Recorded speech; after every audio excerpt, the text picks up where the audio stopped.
Irreverentes, con Santos Diamantino y Vladimir Loza. Un espacio donde nada es lo que parece. Comencemos.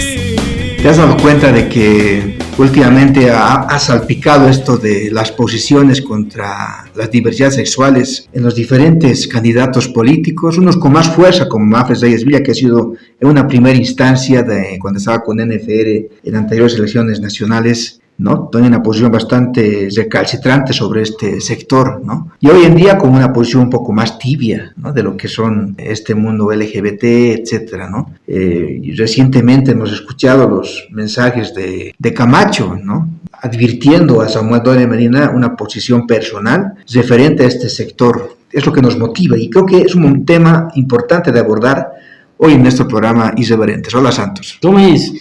Hay un tema que me parece muy importante cuando tú hablas sobre lo que pasa con los actuales candidatos catalogados como de la derecha. Hay varias preguntas que habría que desglosarlas y una de ellas justamente es ¿cuál es el papel del Estado boliviano cuando se refiere a la protección de los derechos individuales y colectivos, ¿no? ¿Cuál es qué rol juega el Estado? Es cierto que hay la 045, ¿no? Que reconoce la diversidad sexual, también reconoce la discriminación y el racismo frente a diversas formas que taxonomizan una sociedad boliviana. Y la pregunta que siempre está en el aire en el Estado es ¿cómo el Estado boliviano a partir de aquí va a lograr equilibrar entre la libertad individual y lo que se quiere, ¿no? La seguridad colectiva? Porque pareciese que hay una propuesta que se enraiza en las formas del liberalismo político. Entonces mi pregunta es si Bolivia quisiera asumir a partir de ahí, porque la mayoría está saliendo a decir que yo soy liberal, no socialista. Entonces la gran pregunta a debatir de aquí en adelante será, si es que es así, ¿cómo se podrá equilibrar entre la libertad de uno y lo que la seguridad colectiva quiere? Porque podemos entrar en un relativismo exacerbado con el tiempo, ¿no? Y si es así, ¿qué rol juega, ¿no? La economía de mercado en ese liberalismo político el que quieren traer en Bolivia? Ahora, éticamente es cierto, ¿no? Del que acabas de mencionar, Vladi, el violar derechos ya sería volver a preguntarnos, ¿no? Cómo el liberalismo político aborda el tema de la justicia social y la igualdad, que el gobierno saliente del MAS, ¿no? Lo ha abordado muy bien con los paradigmas de la descolonización. Y finalmente, ¿cómo piensan explicar esa relación entre el liberalismo político y lo que hoy por hoy se conoce la democracia? Si se va a priorizar la libertad individual, ¿dónde va a recaer el aparato democrático que está manifestado, expresado, si quieren, en la Constitución Política del Estado? Son preguntas que vamos a desenvolver aquí en Irreverentes. Han surgido recientemente, ¿no? Movimientos bastante radicales dentro, no sé si llamarlos liberales, ¿no? Porque habría que hacer una analogía entre lo que son los liberales y los libertarios. Libertarios como Agustín Lahague, ese famoso Javier Milei que está en Argentina, ¿no? Que tienen posiciones bastante recalcitrantes sobre esto de lo que es el movimiento woke, fundamentalmente. Este movimiento woke, para aquellos que no saben, es un movimiento que proviene del inglés woke, que significa despierto, consciente, que se ha iniciado allá en la década de 1920, 1930, para alertando la injusticia social contra la raza negra. Pero recientemente ha adquirido otras connotaciones en el 2010, por ejemplo, ya para hablar de desigualdades de feminismos, del movimiento LGBT, etcétera, está reivindicando esos derechos, ¿no? Entonces, para un poco ir esquematizando y dar conocimiento de lo que implica este movimiento woke, que tiene que ver con esta defensa de la injusticia social contra las minorías sociales que existen en diferentes partes del mundo, ¿no? Bajo esta premisa han surgido, ¿no? Agustín Laje, Milei, ¿no?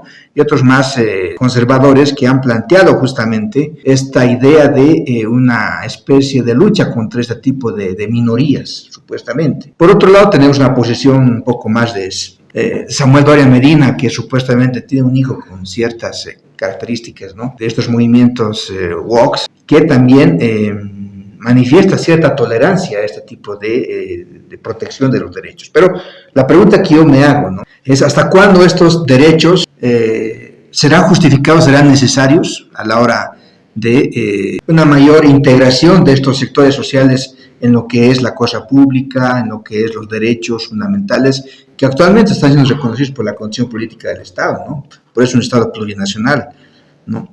Una democracia plural, etcétera, ¿no? Pero ¿hasta cuándo realmente está siendo efectivo este tipo de políticas en favor de estas supuestas minorías, ¿no? Que obviamente sí tienen derechos, pero que de alguna manera estos derechos sesgan, ¿no? A ciertas prerrogativas para estos sectores sociales? Y ahí tal vez me llamarán libertario, tal vez tú me llamarás libertario o no, ¿no?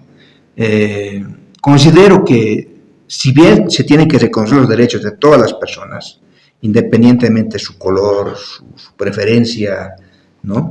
Independientemente de su género, generacional, etcétera, ¿no? Tiene que haber otras circunstancias que permitan, digamos, de que todos estos sectores sociales, que en algunos serán minorías, otros casos serán mayorías, etcétera, accedan a las mismas oportunidades, ya sea laborales, de derechos sociales, de derechos en el ámbito político, en el ámbito social, económico, etcétera, ¿no? Que no se circunscribe solamente a que por ser feminista o por ser del LGBT se soslayen otros derechos, ¿no? Ahí es la posición que yo más o menos asumo, en el sentido de que si tú eres gay, si tú eres una persona aymara, quechua, si tú eres mujer, si tú eres hombre, si tú perteneces a, yo qué sé, a un segmento de la sociedad X que sea, ¿no? Puedes participar en igualdad de oportunidades. Pero la cuestión está ahí, ¿no? En ese acceso a las oportunidades para todos. Ahí creo que sí se están los derechos, ¿no? Establecimiento de la educación para todos los segmentos sociales, la capacitación, la generación de oportunidades para todos los sectores sociales. Pero a la hora de hacer la selección para una empresa, para una función pública, ya no se consideran los aspectos de color de piel, ¿no? Lo que hoy en día se llama la meritocracia, ¿no? No porque seas hombre o mujer vas a tener mayor mérito. Ahora, pues, quién sabe si tengas mayor mérito. ¿Por qué? Porque tal vez tú, por estar en un colegio privado particular, en un colegio de la zona sur, yo qué sé, tengas mayores herramientas para poder, digamos, aplicar tus conocimientos en el lugar donde vayas a trabajar, que un agente del campo o que tal vez que una persona que no ha tenido este mismo acceso a oportunidades no las tiene. Entonces, lo que se tiene que definir es el acceso a las oportunidades para todos estos segmentos sociales, que no discriminen en una primera instancia esto, lo que llamamos, lo que es la segregación social o estas posiciones políticas encontradas que se tienen, ¿no? Con eso no quiero decir que se tengan prerrogativas a uno u otro sector, sino que se vaya democratizando en este sentido todo lo que son el acceso a las oportunidades. Es la posición que yo tengo en este momento. Creo que hay una definición más exquisita cuando se habla del liberalismo o del libertarismo, como tú dices. ¿Por qué te digo esto? Porque el libertarismo, su visión es más minimalista, más exquisita en relación al liberalismo. El liberalismo puede enfocarse en políticas de igualdad, de equidad social, si quieres, ¿no? En cambio, el libertarismo se enfoca necesariamente en los derechos individuales, en la propiedad privada, es que exquisitamente, ¿no? Puede haber hay una diferencia, yo pienso, ¿no? Para hablar del liberalismo de John Rawls, me parece muy importante leer, a Isaiah Berlin también es otro de los grandes politólogos. Desde el libertarismo, Ayn Rand o Murray, ¿no? Que son los que representan al libertarismo. Pero cuando hablas tú de los LGBT y Q, si no me equivoco, ¿no? Más, sino positivo lado. El año 2022 y 23 hubo en Bolivia un censo de quienes se consideran parte de esta comunidad Y ahí ese censo mandaba un dato, ¿no?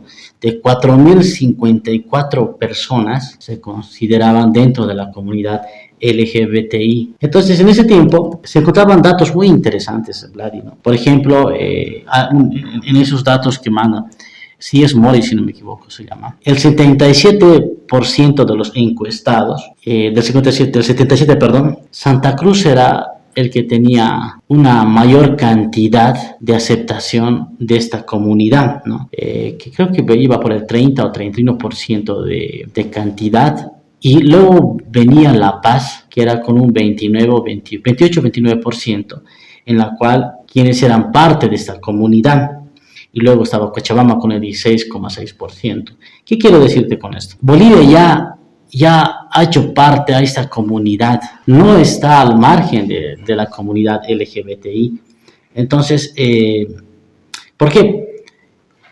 Porque su situación de ellos, de alguna manera, es diferente, ¿no?, a otras situaciones que, entre comillas, son normales, digamos, ¿no?, o de personas que no responden a la comunidad LGBTI. Cuando tú hablas, Vladi, de la comunidad LGBTI, Bolivia ya había trabajado en esos aspectos, ¿no?, desde el año 2010, con más dedicación, yo diría, ¿no? Se introdujo una dirección de racismo, por ejemplo, ¿ya? Y obviamente no hubo resultados, ¿no? La 045 es un ejemplo, o la ley 700, o 7.700, creo, que reconocía, ¿no?, o reconoce el papel de esta comunidad y le da cierto derecho a poderse cambiar de nombre, ¿no? Si antes se llamaba Juan, ahora se puede llamar María, ¿no? Pueden cambiar sus nombres en todos los documentos. Y la comunidad LGBTI, ya hubo un intento de saber cuántas personas son parte o se consideran parte de esta comunidad. Y quien tenía el mayor porcentaje era pues Santa Cruz. Santa Cruz, del 100%, sería un 31% de encuestados que decían que respondían a esta comunidad. Y un 28 o 29% se llamaba La Paz y un 16% Cochabamba. Estos datos los pueden encontrar en CIES Mori. Entonces Bolivia ya ha dado un paso más.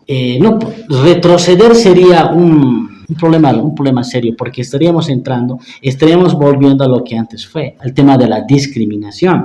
Y obviamente la discriminación es un tema, como en el anterior programa que teníamos, muy delicado de abordar, pero es algo que no podemos negar, ¿no?, que de alguna manera te van a discriminar o son discriminados. Es la comunidad LGBTI. Ese es un problema que hasta el día de hoy se necesita trabajar. Bolivia necesita trabajar en eso, ¿no? Porque, como después decía, el tema del liberalismo con el libertarismo es importante, porque la pregunta es ¿hasta dónde puede ir esta persona? Y hasta dónde la otra persona debe incidir en esta persona. Y muchos piensan que por considerarse de esa comunidad, debemos a toda costa invisibilizarlos, o bien, sucede del otro lado, ¿no?, superponerme yo como parte de la comunidad LGTBI sobre la comunidad que no se considera parte de la comunidad LGBTI. O sea, hay ese problema, ¿no? Aún no hemos definido bien las fronteras. Se ha trabajado, Vladi, obviamente, no se ha trabajado. Y hay varios estudios, ¿no? El Observatorio de los Derechos, por ejemplo, que está acá en Sopocachi, por la Plaza España. Ahí mandaba, por ejemplo, que dentro de esta comunidad, hasta el año 2023, hubo como 28 crímenes registrados, pero por odio y rencor que se les tenía, ya llamado como transfeminicidios, por ejemplo, ¿no? Entonces yo creo que Bolivia no debe volver a la intolerancia, ¿no?, sino debe avanzar. Tú hablabas de la constitución política del Estado. Tenemos un Estado, una constitución que abraza, por eso se llama pluricultural,